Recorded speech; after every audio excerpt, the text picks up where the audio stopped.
because the moment the tourists step off the airplane, they're leaving their good manners behind, and they openly admitted that as well. So going on a vacation, of course, you're going for rest and relaxation, but maybe you're also giving a rest to your manners, and you can just leave them at home for an extended period of time. We're bringing actual water trucks from neighboring provinces. So the hotel runs out of water, and then we are bringing in water from neighboring provinces to close that gap.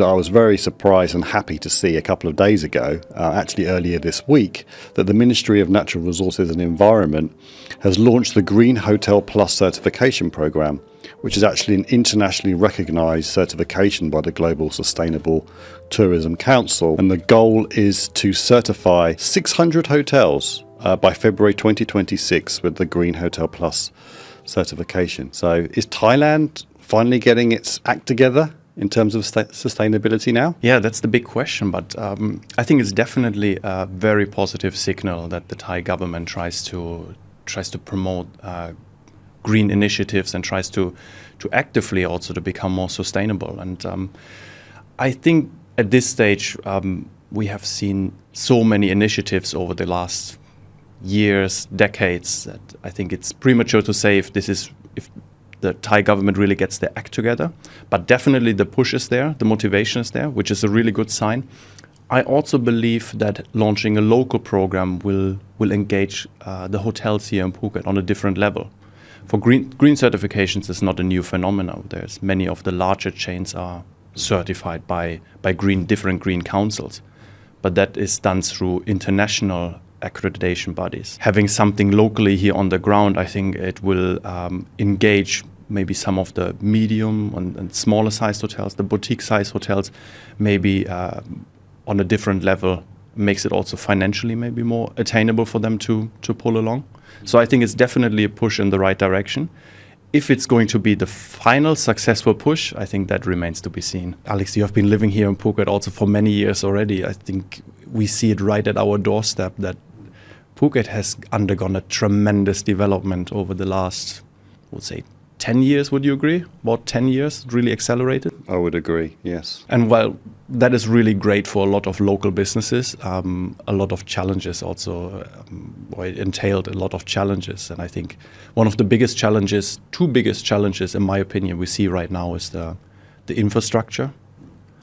When I say infrastructure, I'm not just talking about the physical roads, but also transportation systems, everything related to local infrastructure. And then the other one is, of course, people are coming to Phuket for the beaches, for the environment.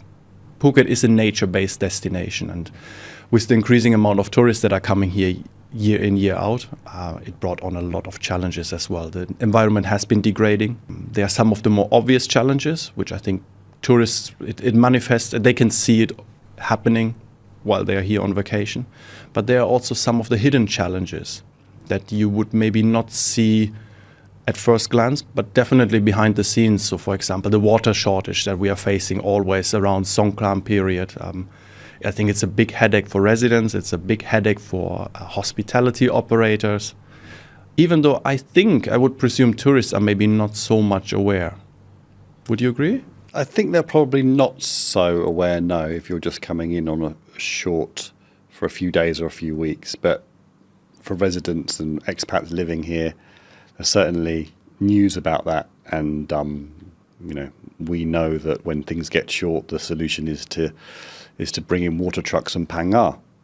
That's exactly right. Yeah, for some people who are not so familiar with Phuket, normally we save the water in water reservoirs across the island, and then during the drought period or non-rainy season, the water is used from the reservoirs, and then again filled up in the rainy season again. But now, because we have a lot of tourists over here, and the numbers, they have just been increasing exponentially over the last couple of years, especially in the post-COVID era now.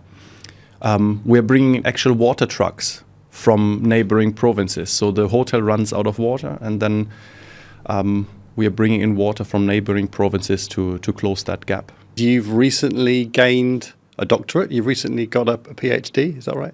Yeah, that's right. I successfully defended my thesis in July last year, and I was awarded the degree last year in November. Congratulations. Thank you very much. Could you talk us just briefly through what was your subject of your research and what were the main findings from it? Yeah, sure. My research focused mainly on sustainable tourism here in Phuket. And I was taking a stance that I was looking at the demand side, which means I'm looking at the tourists opposed to just looking at businesses or the destination managers, government side. I wanted to really know how tourists are involved in this process. Are they really involved, and what is their role in hopefully achieving sustainable tourism development? As you know, Phuket, over here we have double-digit increases every year. It feels like that we have more planes coming in, more minibuses on the roads year after year, and it has been a very exciting period to see also how Phuket has developed. We certainly run into some issues here as well, and I wanted to see how tourists felt about that. And what did they feel? What was the result of what were the main takeaways? Yeah, the main takeaways were I did interviews and observations, because I like to do research in a way that you can triangulate the data. So a very famous quote is, what people say, what people do, and what they say they do are entirely different things. And I was really intrigued by that. So I did interviews to ask them how they see their role, how they see tourism development. And then I did observations where I observed them from afar, how they're interacting with the natural environment over here. And some of the findings were quite surprising. There is a relatively high awareness of sustainability amongst tourists. When I say that, we have to say I'm looking through the lens of Western tourists, mostly from Western countries. But there's a relatively high awareness of sustainability. But oftentimes, the moment the tourists step off the airplane, they're leaving their good manners behind. And they openly admitted that as well. So going on a vacation, of course, you're going for rest and relaxation. But maybe you're also giving a rest to your manners, and you can just leave them at home for an extended period of time.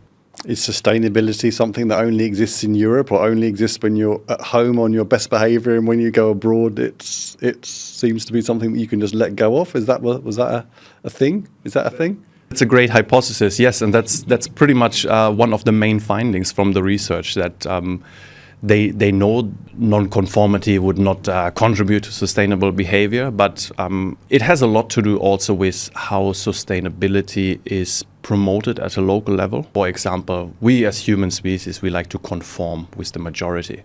So if the majority just dumps plastic on the sidewalk, chances are you will also dump your plastic bottle on the sidewalk, even though you know it's the wrong thing to do. Where I live on the beach in Phuket just reminds me of some tourists which have come down, and they are sitting in front of where I live. It's a very quiet end of a semi-quiet beach, and there's started to be some rubbish there.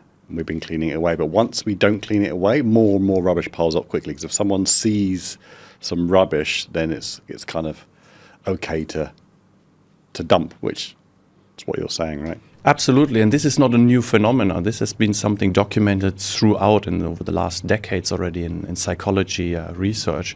Well, for example, the famous example is the New York graffiti.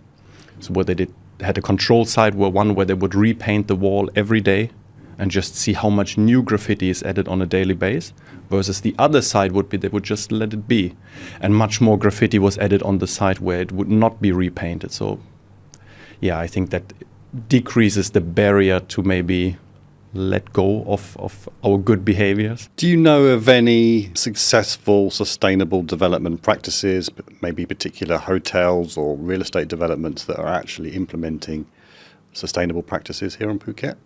Yeah, absolutely. And when we talk about sustainable practices or green initiatives, however you want to call it, maybe some people have in mind that the hotel is completely covered in a jungle. It's all green and there's absolutely zero plastic. I think we don't always have to go to that extreme. I think sustainable development can be achieved in incremental successes. So even just doing a small thing already in the right direction, in the direction of moving towards sustainable tourism, is a success, in my opinion. But we have some hotels that really stand out, that do more than others. And when I say sustainable practices, we're not talking about the plaque that you hang on the wall where you say, please reuse your towels. But we're talking about something fundamentally supporting sustainable tourism. Sustainability is still a relatively new concept. Okay, maybe in some more developed parts in the world, it has been integrated for a longer period of time. But we have seen just this explosion of development in Thailand fairly recently. And right now the focus is, like you said, it comes all down to dollars and cents in the end of the day. But like I said, it's not mutually exclusive. So I think we just need to educate the public a little bit more what the long-term benefits are. So the long-term benefits not only for the environment, but also financially.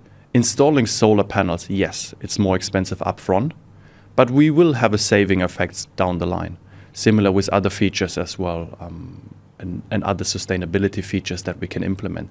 Usually they come up with a higher upfront investment, but there are savings down the line as well. And I think if you get that message across that there are savings down the line, everybody likes cost savings. So I think that makes it a much more appealing way to sell sustainable tourism development. The Old Town is probably the main sustainable project in Phuket, and it's something I've seen with my own eyes because I've rented a commercial space right on the main road. And when we first rented our office 10 years ago, it was quiet. There wasn't that many people around. And I've seen it gradually build up in terms of the numbers of people over the years, literally because my office kind of faces the street, so I've literally seen the increase in the number of people walking around. But one thing I can say is that the locals are surprised about the economic benefits of it and how much it's brought to them. So they're very happy. So that's an example of something which they've actually seen work. So that's a great model, I think, for the future. So would you say that the Old Town is a successful initiative from a sustainability point of view? I would say so, but I think we also need to keep in mind sustainability. It's not black and white. It's not a yes or no. We cannot say, are we sustainable, yes or no. We can just, it's incremental progress, and I think Phuket Town has done a tremendous job in becoming more sustainable. They didn't achieve the UNESCO Heritage World Site certification. However, just following that checklist and trying to, doing one more step in the right direction already puts them on the right trajectory, at least. It puts them on the right path to sustainability, and I think we can definitely see that. It resonates with me what you earlier said with the introduction to Phuket Town, because now, well, we are living in 2025, but 2015, Barack Obama actually said, we are the first generation that can feel the impacts of climate change, but we are probably the last generation that can do something about it. And I think Phuket Town, again, is a good example of how we can become, as a community, as a destination, more sustainable. It's a good example. Is it a model? Because it's not really sustainability. To some extent, we can use as a blueprint and apply to different areas. But Phuket Town is also very unique. So we need to come up with different models that work for different sites and different contexts. I mentioned the economic aspect of it just because it was been on my mind. I was speaking to some local stallholders around there and how well they've been doing. But economic things aside, by achieving that economic success, it's come as a result of preserving the heritage of the buildings, and they've done a number of things to increase the sidewalks, the pavements, taken down the wires. There is when you're converting a building or changing the look of it, you need to have some permission. It needs to be reviewed by the Old Town Foundation. So they've got those building blocks in place. But I think the social and cultural aspect has also been preserved and enhanced, which is a major plus point as well. Absolutely, and that's the point or the dimension that is usually overlooked. People tend to focus on the environment. 80% of the effort goes into the environment. And that's probably the most important dimension as well, if you have to pick one. But there are other very important dimensions as well, because you can only achieve sustainability if you focus on all of them. Maybe not to an equal extent, but you cannot neglect the other two. And like you said, I think the socio-cultural part, socio-cultural preservation in Phuket Town have done a tremendous job over there. I think there's nothing more frustrating when we try really to become more sustainable, or you put all those things into motion, you try to change the way of you're doing business or you're operating your business and you don't see the success. So I think seeing actually success in Phuket town, I think it's a great motivator as well to do more. Just the bum grad coming to Phuket is massive for Phuket, and it's going to change things and push things in that direction.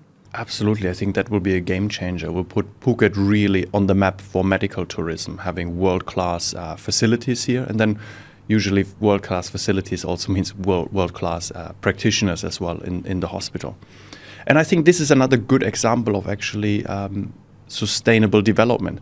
We don't need more development south of the airport, but there is room for growth north of the airport. If you're arriving in Phuket late afternoon, and once you're leaving the airport and you go to the main road going south, you know how long it can sometimes take, even going to Bang Chao area or all the way down to the Patong, even Rawai area.